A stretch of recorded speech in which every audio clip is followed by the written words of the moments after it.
Thank you. Mr. Hank Johnson. Thank you. My condolences to Drs. Robinson and Nottingham, and also to the representatives from the Virginia shooting. My sincere condolences. We live in a culture of violence. The question is, how do we change from a culture of violence into a culture of education and a culture of peacefulness? It takes money. We here in Congress have that ability. Preventing mass shootings by way of banning assault weapons and high-capacity magazines, certainly something that we should do.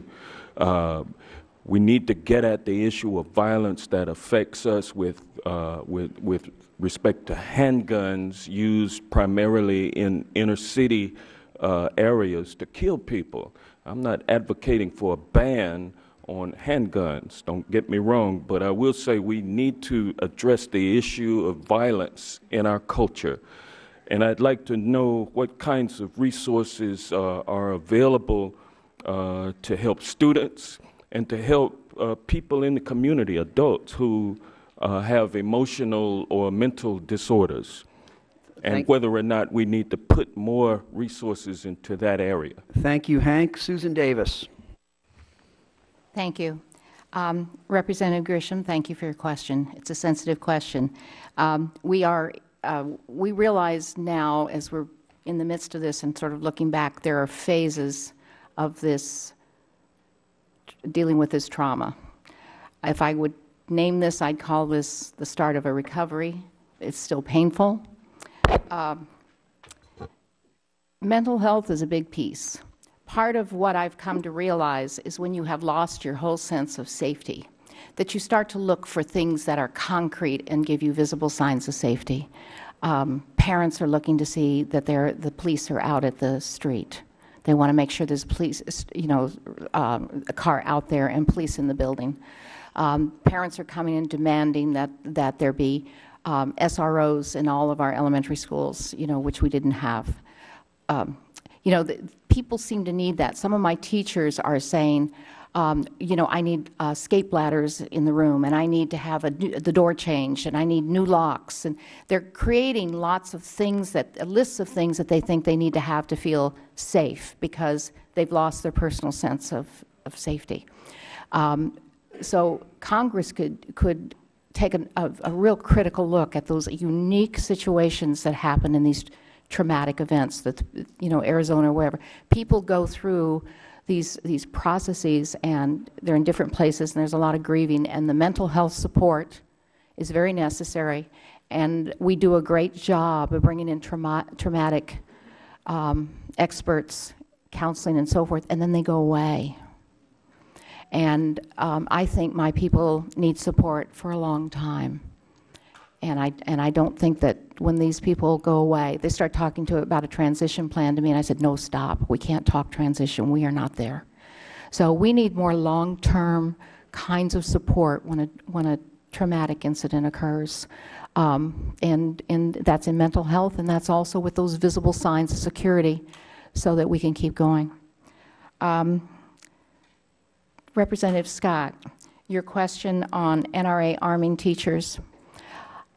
I come from a military family. My dad was career military. My husband was a Navy pilot. We don't keep guns.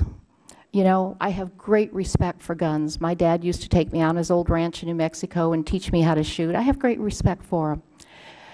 But if you remember what the chief said a little while ago, he said it takes a great deal of training for a police officer to shoot a weapon in action. Teachers are teachers, and if you think about elementary teachers just love kids. They're not going to go packing and sit on the floor in the rug and read to the kids with a gun at their hip. There was some very insensitive individual who will go unnamed that immediately after this, and I did not watch TV after this, made some claim that if Dawn Hochsprung had just had a weapon in her desk, she could have taken care of it.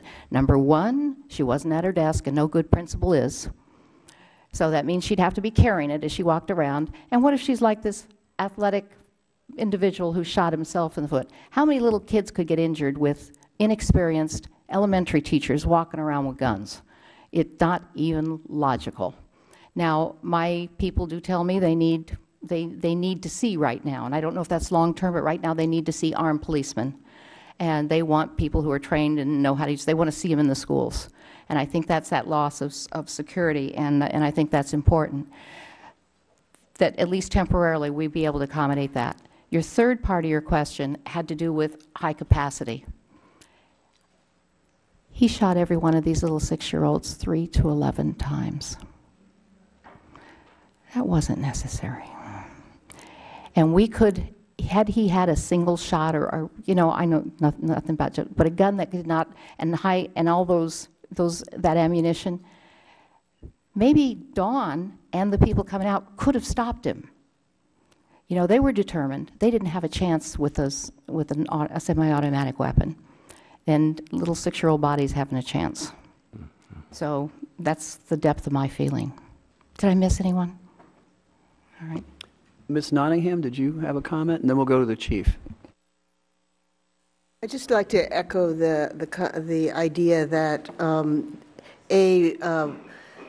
people need support after mass shootings or after any major tragedy for a long time. There is not a quick recovery, and that should be understood and recognized. Secondly, to address just one aspect of the idea of moving to a culture of education rather than a culture of violence.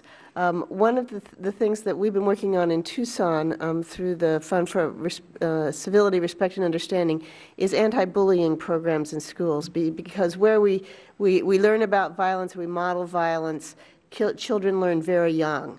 And if we're going to address this through an educational aspect, then we should look at additional support for anti-bullying activities in our schools.